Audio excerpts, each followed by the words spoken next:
Yes, hello again.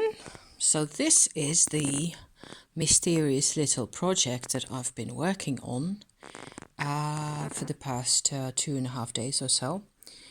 I had a weird kind of a thought. I started off with my newly minted Lenormand drawing cloth that I made a couple of weeks ago. I still haven't used it, because Lenormand for me is something that I want to get out in the springtime. I may be silly, but that's just how it works for me. I feel like it's a type of oracle that I want to use when I go out more, when I'm moving around, when I'm traveling a bit more, feeling generally a bit more energized and, getting more sun and bird singing and all that type of good stuff. So it has been sitting on my shelf here for recently, but I have thought about it because I was pleased with my result and the way this looks, and I'm looking forward to using it. However, because I was thinking about this cloth and about tarot cards at the same time, I kind of felt like, would it be possible to,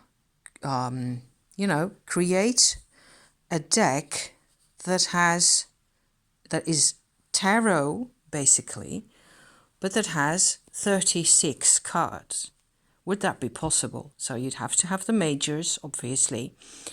And so in order to have a deck that you can actually use in this way for a grand tableau, but then have tarot instead of Lenormand in there. Okay, so not so much even with those particular meanings of positions, although you might incorporate that if you wanted to. I was just wondering, would it be possible? What would happen? How would you go about this?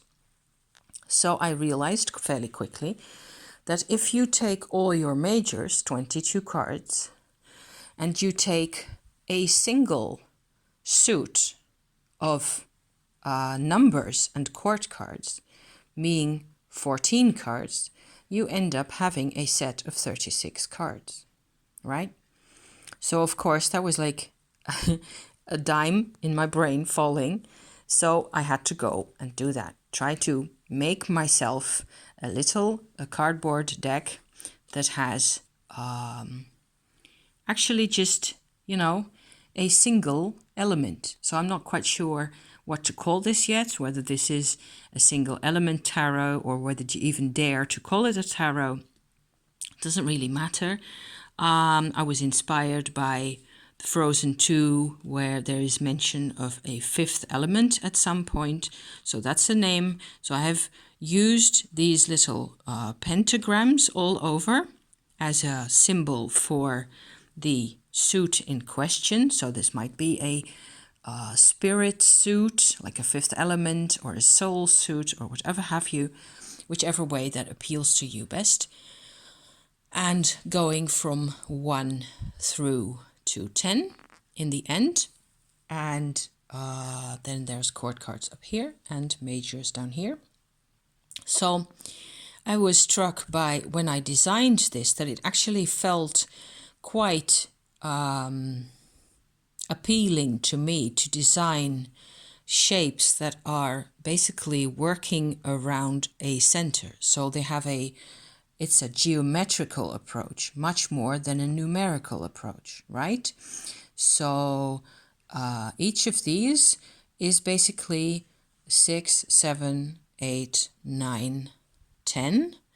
The second half is basically an interrelation between geometrical shapes.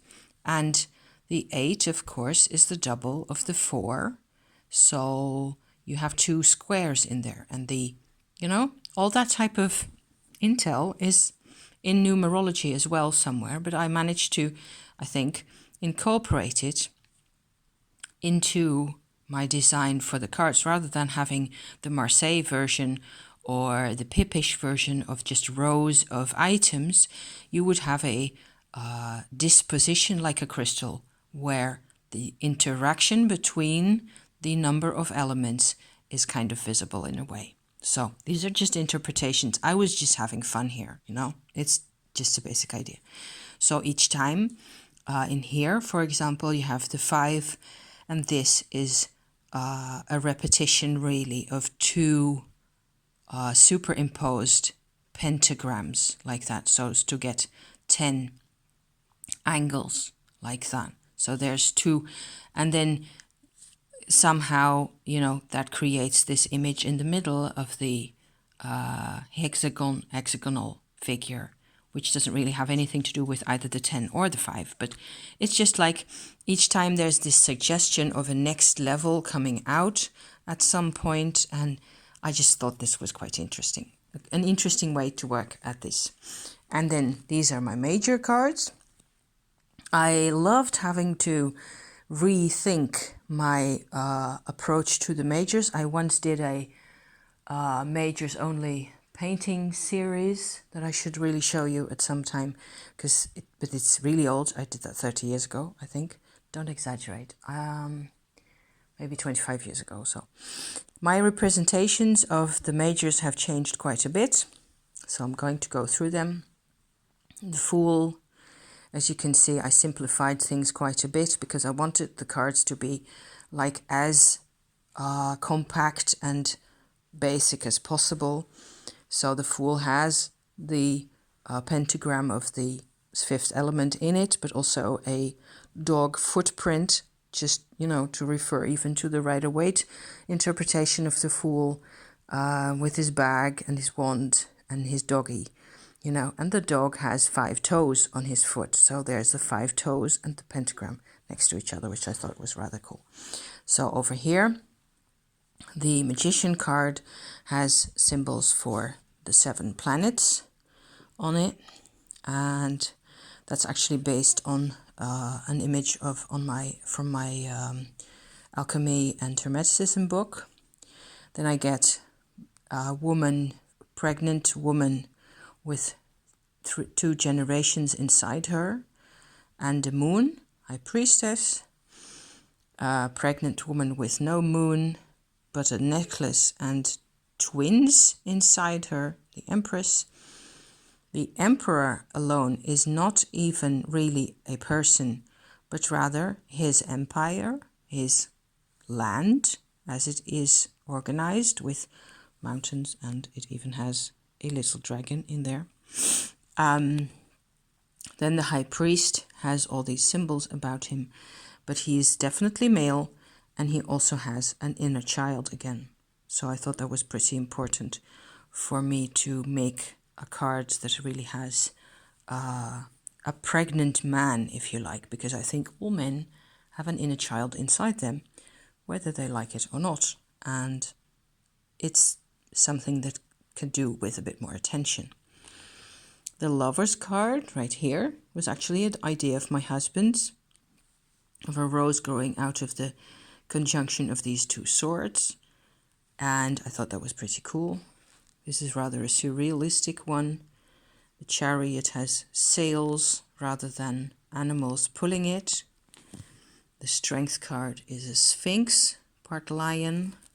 And actually all this pale stuff is really gold. I don't know if you can see that. I was thinking of putting on an extra layer of gold at some point. Darker, maybe. Maybe not. We will see. The Hermit.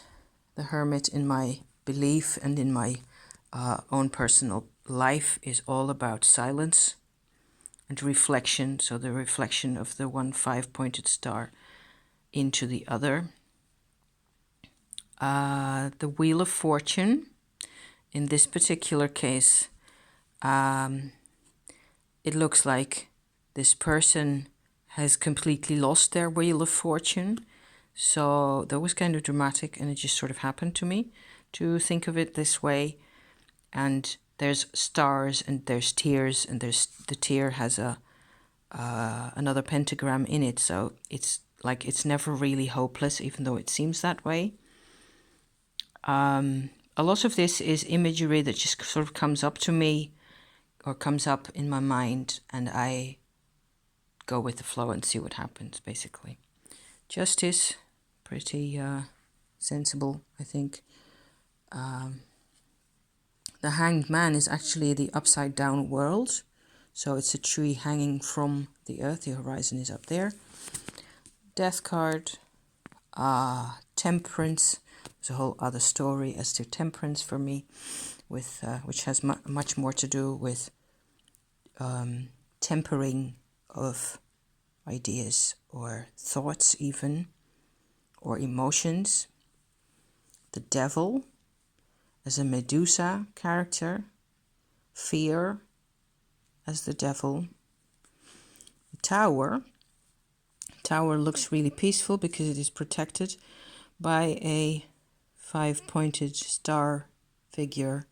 There's birds in the sky, but then again, you never know what happens, of course. Oh yeah, I wanted to show you something that's been kind of bugging me for quite a while. This is really how I tend to look at the star, the moon, and the sun in sequence. I tend to think of them as being the same thing seen in different stages. So closer up each time. It is one and the same thing to me often. Only the star is seen from a greater distance, the moon from the middle distance, and the sun is the realization of what it is that you're seeing. Is one way of going about things. The Tree of Life, complete with all its nuggets in place, and even the 11th element that tends to be kind of virtual often in the Tree of Life, for this setup for the Judgment card, where everything, it seems like everything is finally seen in its proper place, seen in its relationship to everything else, right? That would be my interpretation for Judgment.